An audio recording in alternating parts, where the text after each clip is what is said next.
이 시간 다 같이 일어나셔서 오늘 우리에게 주신 말씀을 같이 읽도록 하겠습니다.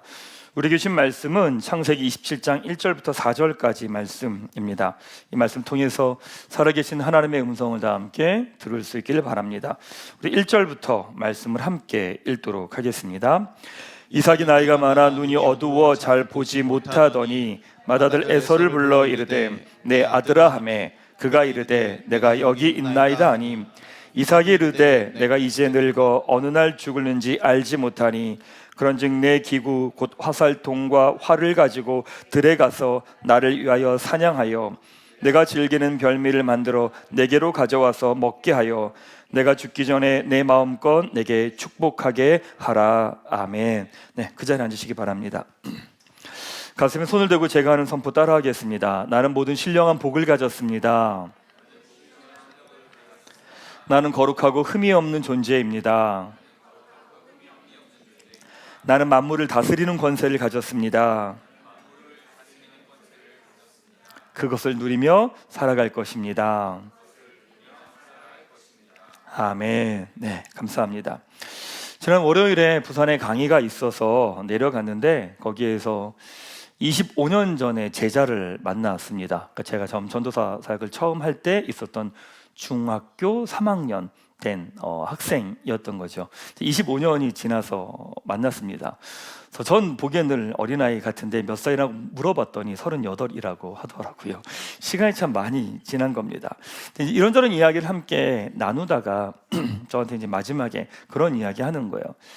목사님, 제가 영적 성장이 멈춘 것 같습니다. 그러면서 삶도 인생도 별로 재미가 없습니다. 이런 이야기를 저한테 하는 거예요. 이런저런 얘기를 하다가 맨 마지막에 제가 이런 이야기를 했습니다. 영적 성장은 삶의 성장과 연결되어 있고 삶의 성장은 영적 성장과 연결되어 있어. 이런 이야기를 나눴습니다.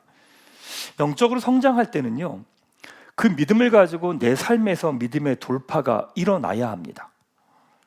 영적으로 성장하는데 내 삶의 믿음의 돌파와 성장이 없으면 결국 더 영적인 것을 추구하게 됩니다.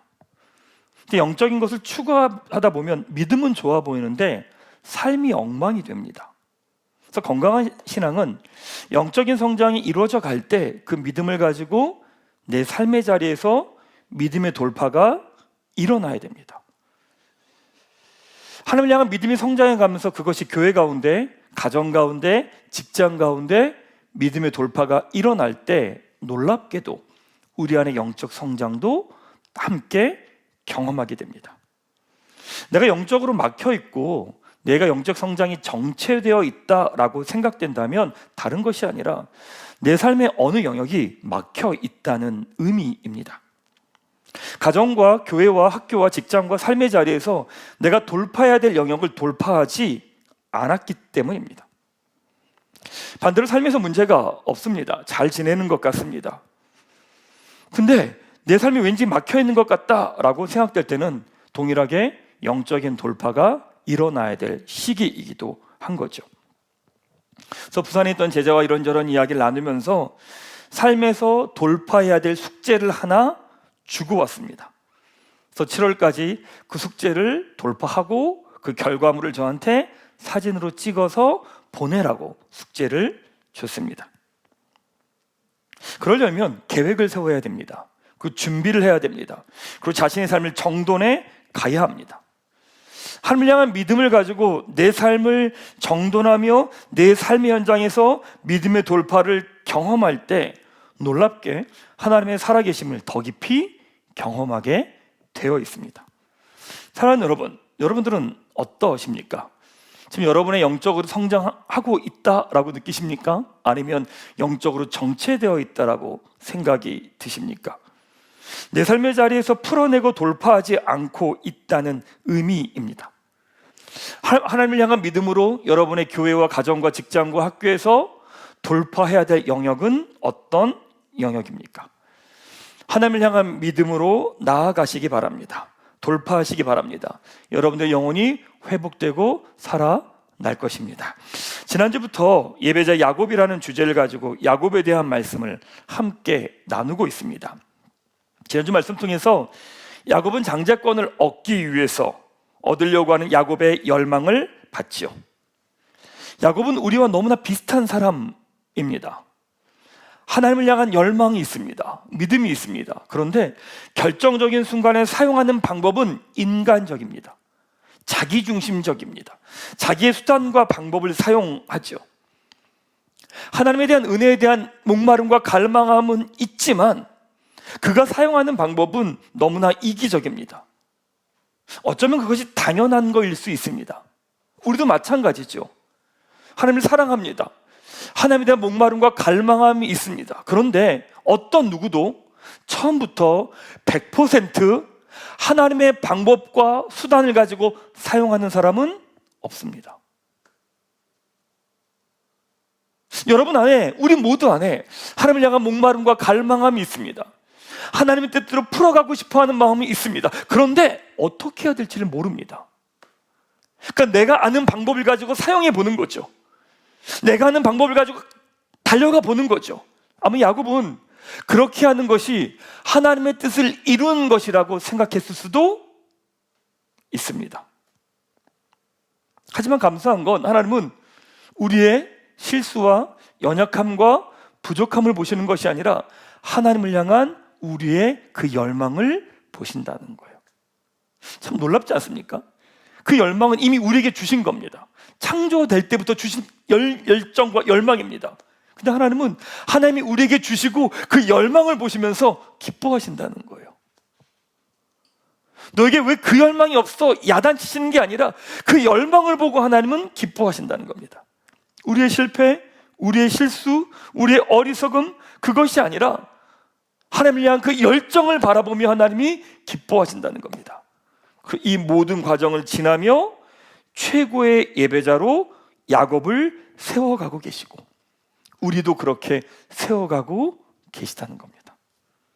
사랑하는 여러분, 하나님께서 여러분 한 사람 한 사람의 모든 과정을 통해 최고의 예배자로 세워가고 계심을 믿으시기 바랍니다. 이 모든 과정은 그 걸음입니다. 오늘 본문에서 야곱은 장자권을 얻기 위해서 한 걸음 더 나아갑니다. 두 가지 메시지를 오늘 함께 나누도록 하겠습니다. 첫 번째 메시지는요, 나를 향한 하나님의 꿈은 내 생각보다 크다는 겁니다. 보통 이럴 땐 아멘 합니다. 나를 향한 하나님의 꿈은 내 생각보다 크십니다. 오늘 본문은 이삭 모든 가족의 바닥이 드러나는 본문입니다. 오늘 본문은요, 그 가족이 가지고 있는 모든 모습의 맨 바닥이 다 드러나는 본문입니다. 자, 1절 말씀 같이 한번 읽도록 하겠습니다. 이삭이 나이가 많아 눈이 어두워 잘 보지 못하더니 맏아들 에서를 불러 이르되 내 아들아 하매 그가 이르되 내가 여기 있나이다 하니, 이삭이 나이가 많아서 잘 어두워 보지 못한다고 말합니다. 그리고 에서에게 이렇게 말합니다. 4절 말씀도 읽도록 하겠습니다. 내가 즐기는 별미를 만들어 내게로 가져와서 먹게 하여 내가 죽기 전에 내 마음껏 내게 축복하게 하라. 이건 이삭이 단순하게 눈이 어두워졌다는 것을 넘어서 영적인 시야가 어두워졌다는 이야기입니다.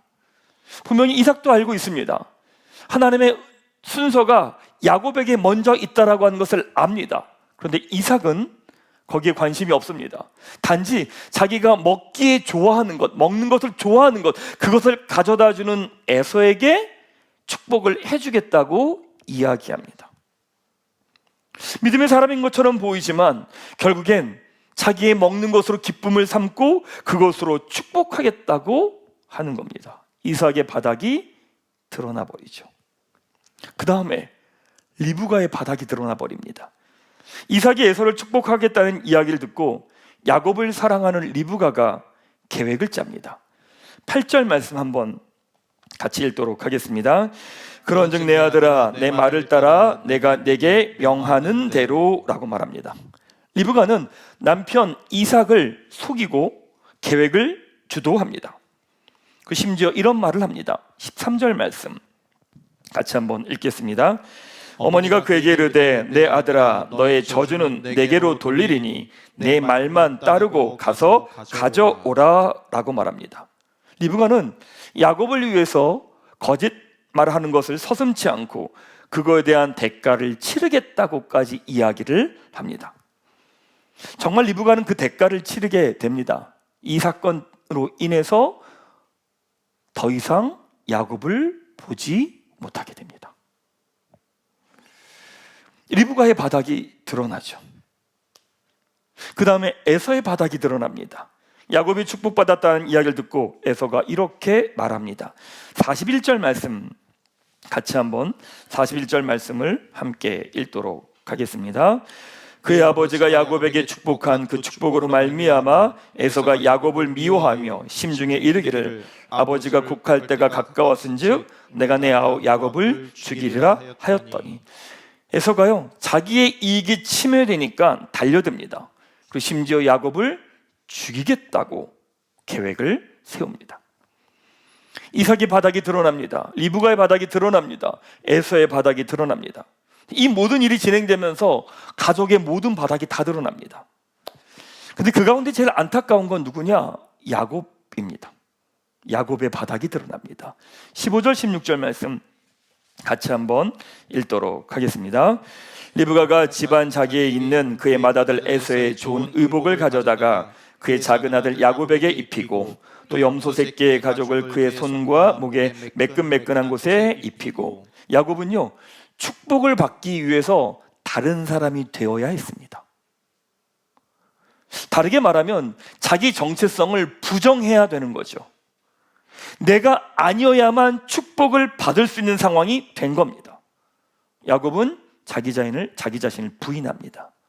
그리고 형 에서가 되어 축복을 받게 되죠.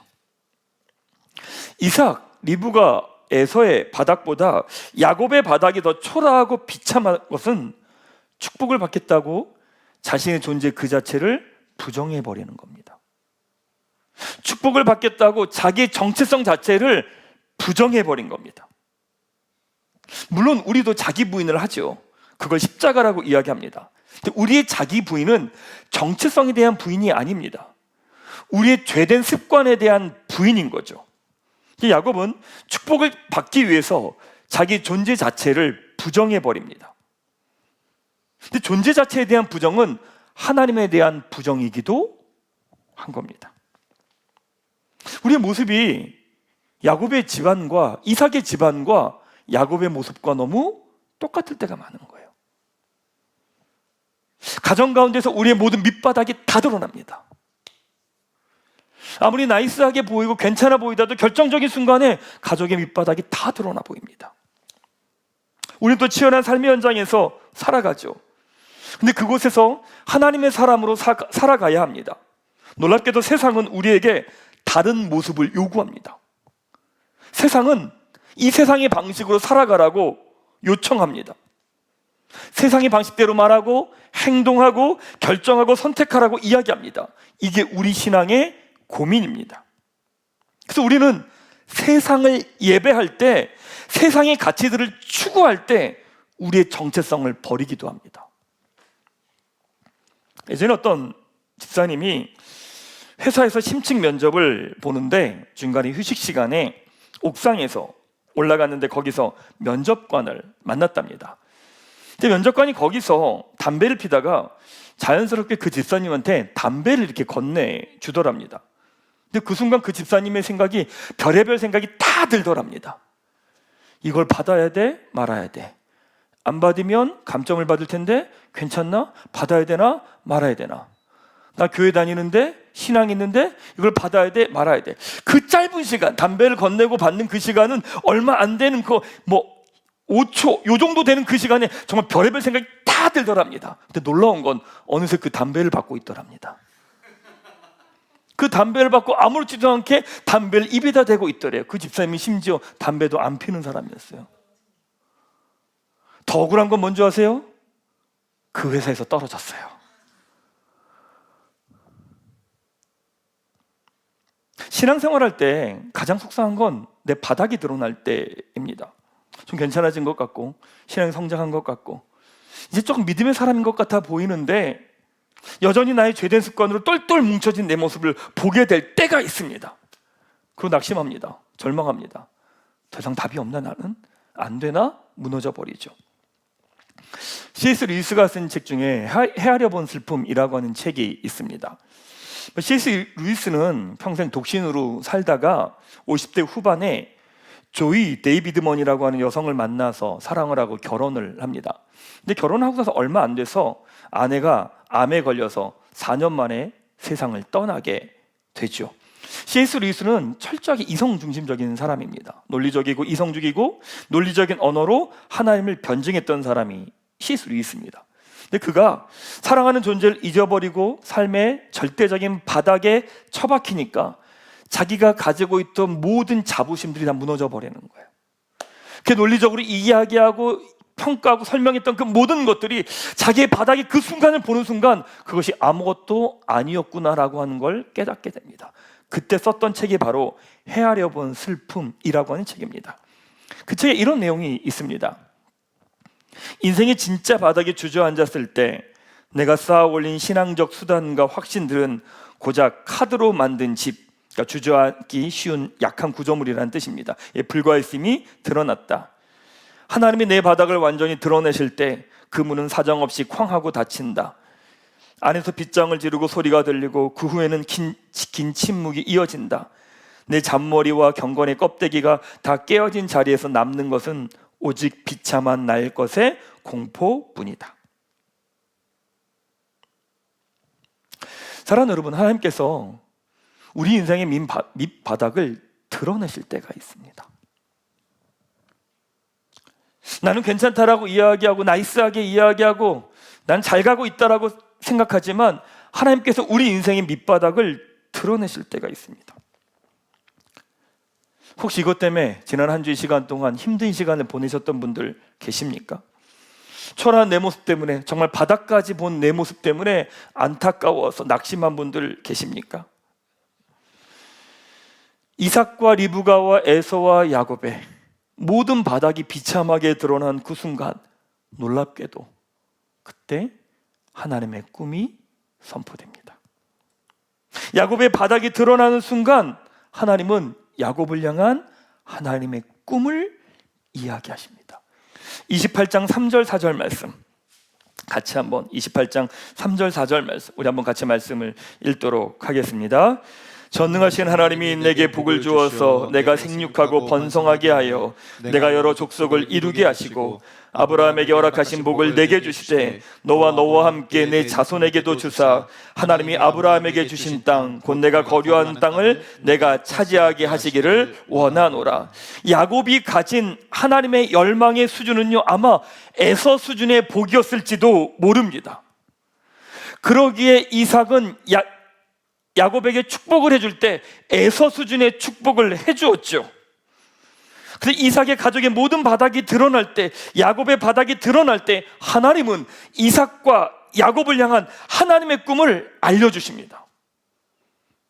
너를 향한 나의 꿈은 이만큼이야 라고 말씀해 주시는 겁니다. 너를 향한 나의 꿈은 이 땅에서 먹고 사는 거, 잘 사는 거, 그 꿈을 넘어서 라고 하면서 이야기하십니다. 너를 통해 민족을 이룰 거야. 그 민족이 온 세상을 살리는 통로가 되게 할 거야.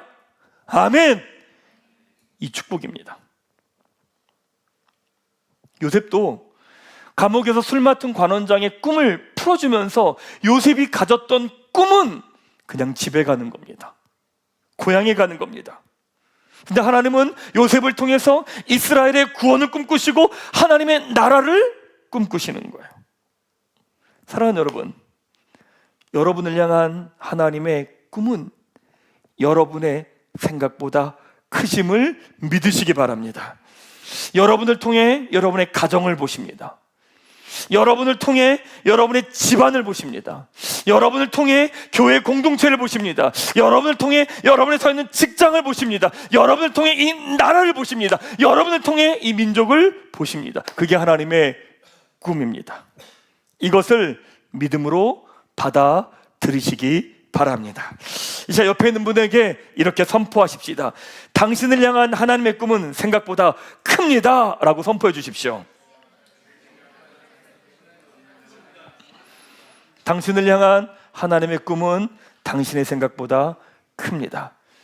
오늘 예배하며 나아갈 때 하나님의 꿈이 여러분의 꿈으로 받아지고 믿음으로 받아내는 오늘 예배가 되시기를 축원합니다. 두 번째는요, 그래서 하나님은 우리를 예배할 수밖에 없는 자리로 나를 이끌어 가십니다. 예배할 수밖에 없는 자리로 나를 이끌어 가십니다. 우리를 향한 하나님의 꿈이 나의 꿈보다 크다면 우리 인생 가운데 일어나는 모든 것들은 하나님의 꿈이 이루어지고 드러나는 과정입니다. 그게 우리 인생을 바라보는 관점입니다. 여러분, 지금 여러분의 인생 가운데, 가정 가운데, 교회 가운데, 직장 가운데 일어나는 모든 일은 하나님의 꿈이 여러분들을 통해 일어나기 위한 과정을 지나가고 있다는 거예요. 야곱으로 인해 가족의 모든 바닥이 다 드러나죠. 더 이상 야곱이 집에 있을 수 없는 상황이 되었습니다. 그러자 리브가는 야곱을 자신의 고향으로 보내려고 합니다. 그때 이삭이 야곱에게 자신의 아버지 아브라함이 주셨던 그 약속과 축복을 야곱에게 전해줍니다. 자신의 꿈이 아니라 하나님의 꿈을 야곱에게 전해줍니다. 그리고 야곱은 우리가 너무 잘 알듯이 베델로 향합니다. 그리고 거기에서 하나님을 만납니다. 야곱은 고향에 있고 싶었죠. 근데 고향을 떠날 수밖에 없는 상황이 되었습니다. 떠나는 선택을 한 것이 아니라 떠날 수밖에 없었던 거죠. 다르게 말하면 하나님이 야곱을 낯선 곳으로 몰아가신 겁니다. 몰아가신 자리가 어디냐? 바로 베델입니다. 하나님을 예배하는 자리죠. 왜 하나님이 우리를 낯선 곳으로 몰아가실까? 낯선 곳에서 우리는요, 예배자가 됩니다. 아브라함이 본토 친척 아비집을 떠나 메소포타미아 지역을 떠나 가나안 땅으로 오게 됩니다. 아는 사람이 하나도 없습니다. 의지할 수 있는 건 아무것도 없습니다. 그러기에 아브라함은 가는 곳마다 제단을 쌓고 예배를 드립니다. 살아야 되니까요. 힘드니까요.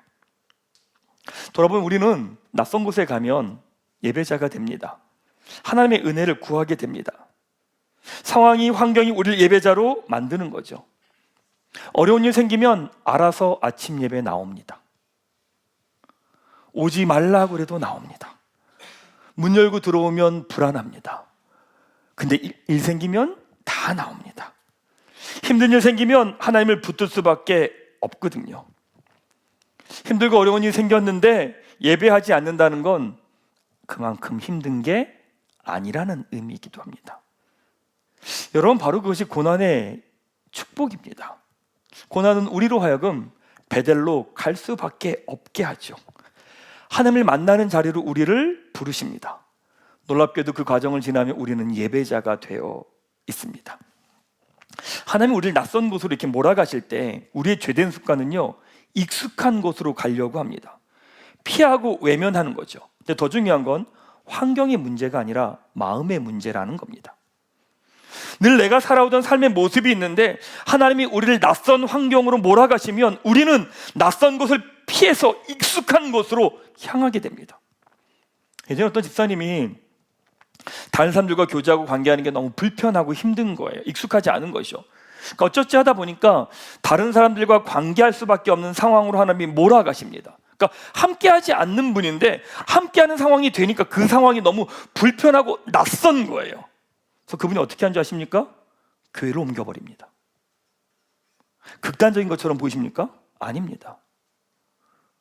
그건 우리에게 너무나 다양한 모습으로 나타납니다. 본토 친척 아비집을 떠난다고 하지만 사실은 피하고 도망가는 경우가 너무 많습니다. 왜냐하면 내 마음에 익숙한 곳을 향해 찾아가는 거죠. 여러분, 우리는 익숙한 곳에서 예배하지 않아요. 놀랍게도 그런데 우리는 계속 익숙한 곳을 찾아가려고 합니다. 왜냐하면 하나님 예배하는 것보다 하나님 예배하지 않는 것이 더 편하거든요.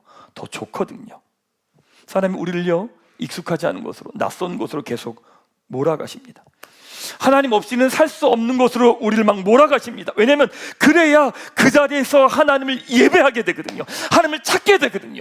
그리고 그 과정을 지나면서 우리는 예배자가 되어 갑니다. 내 바닥이 드러날 때 우리는 낙심합니다. 절망합니다. 근데 내 바닥이 드러날 때 우리는 예배자가 되어 갑니다.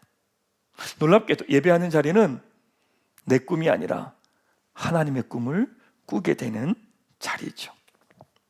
어느새 현실에 길들여져 있습니다. 어제 남성들하고 남성 모임이 있었죠. 남성들 모임하면서 그런 이야기를 나눴습니다. 나이가 40대 50대 이렇게 넘어가는 순간부터는요, 어느새 꿈이 없어집니다. 왜냐하면 살아오면서 꺾입니다. 잘립니다. 내가 할 수 없다는 걸 너무 많이 경험합니다. 그러기에 그 안에 갇혀 버리는 거죠. 꿈꾸지 못합니다. 달려가지 못합니다. 나아가지 못합니다. 그리고 그게 전부인 줄 알고 살아가는 거죠. 여러분, 예배는 뭐예요? 하나님의 꿈이 주어진 시간이에요. 여러분의 마음이 어떠하든, 주어진 상황이 어떠하든 하나님의 꿈이 주어지는 시간이에요. 야곱에게 하나님의 꿈이 주어집니다. 너의 수준은 지지반에서 먹고 잘 사는 것, 그게 전부가 아니야. 너를 향해 내가 민족을 바라보고 있고 열방을 보고 있어 라고 하는 하나님의 꿈이 주어진 시간이 바로 예배예요. 여러분, 예배를 왜 여러분 준비하고 오라고 얘기한 줄 아십니까? 예배를 준비하는 사람에게 하나님의 꿈이 선포될 때 받아들여지기 때문에 그래요. 예배를 준비하지 않고 오면요, 하나님의 약속의 말씀이 선포돼도요 안 들려요. 안 다가와요. 내가 더 크기 때문에 말씀을 쳐내요. 이렇게. 그렇지 뭐가 돼? 상황이 이런데 다 쳐내요. 예배를 마치고 나면 더 낙심한 상태로 가요. 예배는요 준비하고 오셔야 돼요.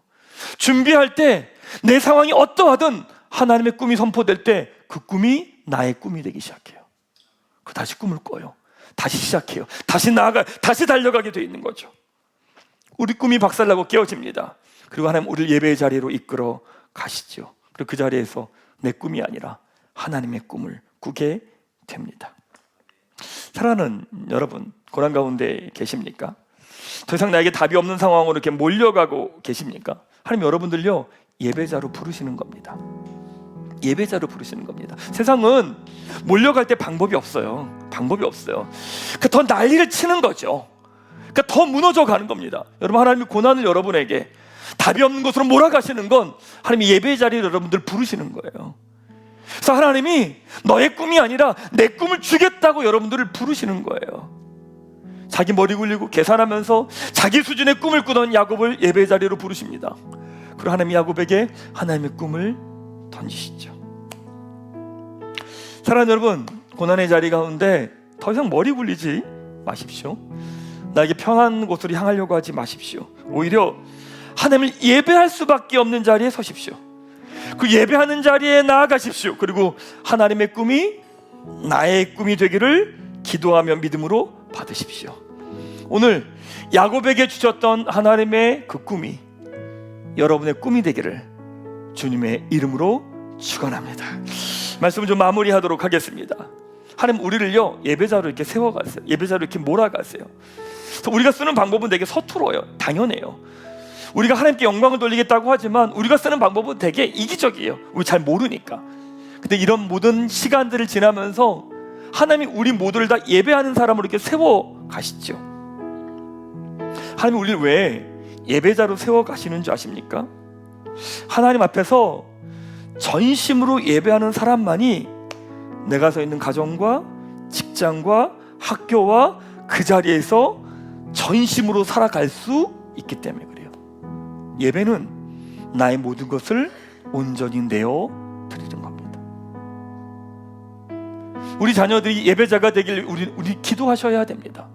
하나님께 온전히 나의 모든 것을 내어드리는 아이가 공부하는 자리든 관계하는 자리든 내가 서는 자리 어디든 거기에 나의 모든 것을 내어드리며 살아갈 수 있기 때문에 그런 거예요. 하나님이 내 바닥을 드러내실 때 나를 벼랑으로 몰아가시는 것이 아니라 예배의 자리로 이끌어 가시는 겁니다. 그리고 내 꿈이 아니라 하나님의 꿈을 주고 싶으신 겁니다. 오늘 여러분에게 선포된 그 꿈이 주님 맞습니다. 그 꿈이 나의 꿈입니다. 잡으시기를 축원합니다. 그 꿈이 나의 꿈입니다 라고 고백하시길 바랍니다. 그 꿈을 붙들고 이번 한 주간 믿음의 걸음을 걸어가는 여러분 한 분 한 분 되시기를 주님의 이름으로 축원합니다.